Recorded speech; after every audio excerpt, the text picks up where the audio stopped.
মাথা নত করা পৃথিবীতে আল্লাহর কাছে ছাড়া কারোর কাছে নত করা হারাম, একদম পাকা সেরে হয়ে যাবে। কোন সৃষ্টি জীবের কাছে যদি করে মাথাটা নুমিয়ে দেয় সামান্য এতটুকু, হয়ে গেল, সব আমল নষ্ট হয়ে যাবে সেকেন্ডের মধ্যে, একদম ডিলিট হয়ে যাবে, একটাও থাকবে না। সেরে কেমন একটা পাপ, সমস্ত নেকি গুনাহকে ভূষীভূত করে দেয়, জ্বলিয়ে পুড়িয়ে ছাই করে শূন্য করে দেয়। সেজন্য বিধাতার সেরের জীবনে যেন নিজেকে আশ্রয় দেবেন না। ইয়া আইয়ুহাল্লাযীনা আমানু আরকাউ ওয়াসজুদু, আল্লাহ বলছেন তোমরা রুকু করো এবং সিজদা করো গো আমাকে। সূরা হজের ৭৭ নম্বর আয়াত। সিজদা করতে বলছেন, আর সিজদাটাই হচ্ছে সব থেকে মাথাটা হেড বলে, এই জন্য আমাদের পুরো বডিটার, পুরো শরীরের হেডকে মাথা। মাথাটা কার কাছে যাবে না? আল্লাহর কাছে ছাড়া এ যেন হয় না, তো নত শিকার হবে না একমাত্র মহান আল্লাহর কাছে। ওই কুতিল তাও হরিতা, যদি কেউ কতল করে দেয়, হত্যা করে দেয়, করার দিয়ে দ্বিখণ্ড করে দেয়, তবু শিরক করা হবে না। এটা মহান আল্লাহ রাব্বুল আলামিনের সিগন্যাল। যেহেতু আল্লাহ বলছেন যখন আমার সঙ্গে অন্যজনের যখন শিরক করবা, তখন আমার একটা হাত আমার কেটে নিবে, আমার একটা অস্থি তোমরা কেটে নিবে, আর আমি তখন কথাটা রাখবা। সেজন্য ওটা আমি বরদাস্ত করি নাই। উমিরতু আন আসজুদা আলা সাবাতি আযমিন, আল্লাহ নবী বললেন আমাকে নির্দেশ করা হয়েছে 7টি হাড়ের উপরে সিজদা করতে। কটা? 7টি। মনে করে রাখবেন। আর জাবাহাতু 1 নম্বর নাক কপাল। নাক কপাল মিলে একটা, মানে নাক আর কপাল দুটোই ঠেকবে। একটা যদি ঠেকলো না, তার নামাজ হইল না, জেনে রাখতে হবে। নাক আর কপাল মিলে একটা। আর জাবাহাতু ওয়াল ইয়াদাইনে, হাত দুটো, আর রিজলাইনে, পা দুটো। হাত দুটো, পা দুটো, আর রুকমাতাইনে, আর হাঁটু দুটো। তাহলে ওই 2 2 করে 6 হলো, আর নাক কপাল মিলে তাহলে 7। এই 7টা হাড়ের উপরে আমাকে সিজদা করার জন্য আল্লাহ রাব্বুল আলামিন আমাকে বলেছে, মহানবী বলছেন আমাকে বলা হয়েছে।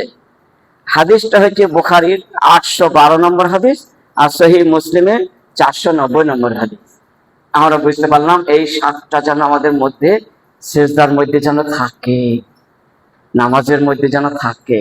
এই 7টার মধ্যে যে কোনো একটা, 6টা থাকলো আর একটা বাদ গেল, তাহলে ওই রকম হবে। 6 ভাগের 1 ভাগ নামাজ হইলো না, 5 ভাগ হইলো। দুটো থাকলো না, তাহলে বুঝতে হবে দুটো আছে, তখন দুটোর মতো হলো না। 3টে 4টে থাকলো না, তাহলে 4 ভাগ নামাজ হইলো না, আর 3 ভাগ হইলো। এইভাবে আমাকে মাপতে হবে, জানতে হবে। দ্বিতীয়ত কাবলা রুকবাতাইহি, মহানবী বলছেন নিজের হাত দুটোকে আগে রাখবা, হাঁটু রাখার আগে। আবু দাউদে 840 নম্বর হাদিস। এটা কিন্তু একটা জাতি, তারা হাঁটুটা আগে রাখে, দেখবেন। আর আমরা কিন্তু হাঁটু আগে রাখার হাদিসটা, 5টা হাদিসটা সব করে জাল, সব করে জয়ী, একদম দুর্বল, আমলযোগ্য নয়, ওগুলো মানাই যাবে না। কিন্তু আছে হাদিসে, ইংরেজিতে আছে, আছে, কিন্তু এগুলা খুবই দুর্বল। আর সেই হাদিসটা কি? হাত দুটো আগে রাখো মাটিতে, কাবলা রুকুবাতাইহি, হাঁটু রাখার আগে। এই হাদিসটা সহিহ, আবু দাউদে 840 নম্বর হাদিস। 4খান হাদিস বারখান হয়েছে এই বিষয়ে।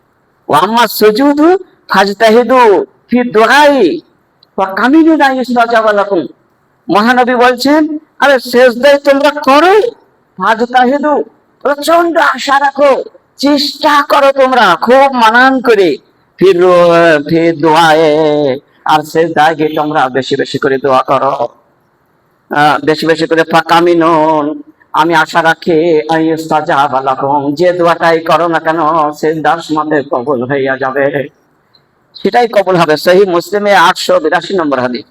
তাহলে আমরা বুঝতে পারলাম। আরেকটা দুটোই সহিহ মুসলিমে, এটা হলো 479 নম্বর হাদিস, যেটা বললাম কামিনুন আইয়ুস্তাজাবা লাকুম, অর্থাৎ তোমরা বেশি বেশি করে সাজদাতে খুব আশা পোষণ করে আল্লাহর কাছে আশা রাখো, আল্লাহ এটা আমাকে দেবেন অবশ্যই। যে কোনো দোয়া আপনি আশা রাখুন, তাহলে কামিনুন, আপনার ওই আশাটা আল্লাহ পূরণ করে দেবে, আইয়ুস্তাজাবা লাকুম, কবুল হয়ে যাবে।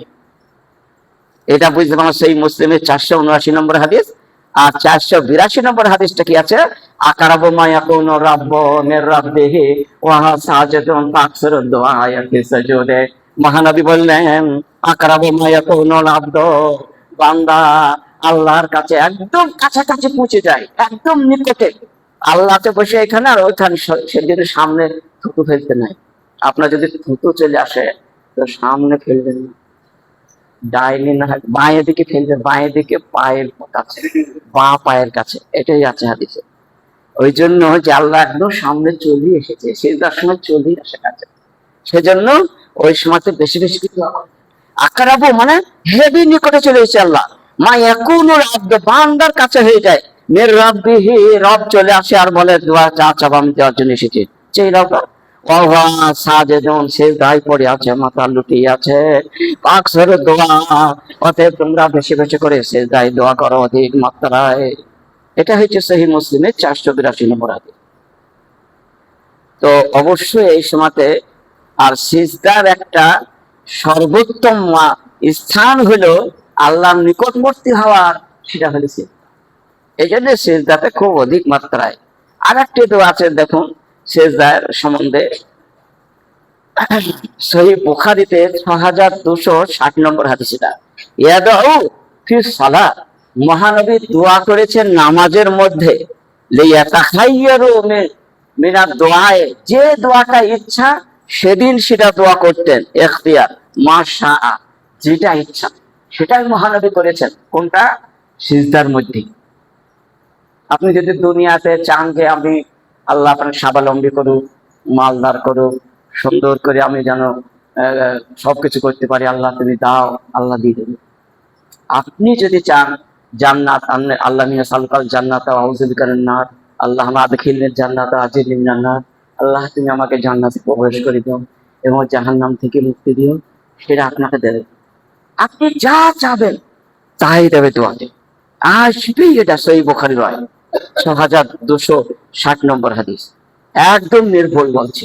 ইয়াদও, ওই জন্য মহানবী বলতেন, একদিন চেয়ে দেখেন হবে, কদিনকার মধ্যে চাবেন সেটাও দেখবে বলবেন।